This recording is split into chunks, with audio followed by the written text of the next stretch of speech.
বান্দা যখন কপালটা মাটির মধ্যে লাগায় আমি মাটিতে লাগতে দেই না, আমি আল্লাহ কুদরতি পা আমার বান্দার কপালের নিচে ঢুকায় দেই।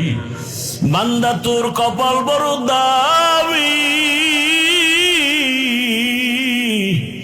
তুই কপালটা মাটিতে ঠেকাবি আর আমি চুপ থাকবো না। তোর বডির মধ্যে কপাল বড় দামি, আমি আল্লাহ ওই কপালটাকে মাটিতে নাগার আগে আমি আল্লাহ তোর কপালের নিচে কুদরতের কদম লাগায় দেই। আমি আল্লাহ পাক বড় খুশি হয়ে যাই। দুনিয়াতে মানুষ সম্মান চাইতে গিয়া বলে সেজদা দাও, আল্লাহ বলেন আমি আল্লাহ এত কিছু তোমারে দিলাম, আমি চাই তুমি আমাকেই সেজদা দিবা। আমি আল্লাহ পাক অপেক্ষায় থাকি কখন আমাকে তুমি ডাক দিবা।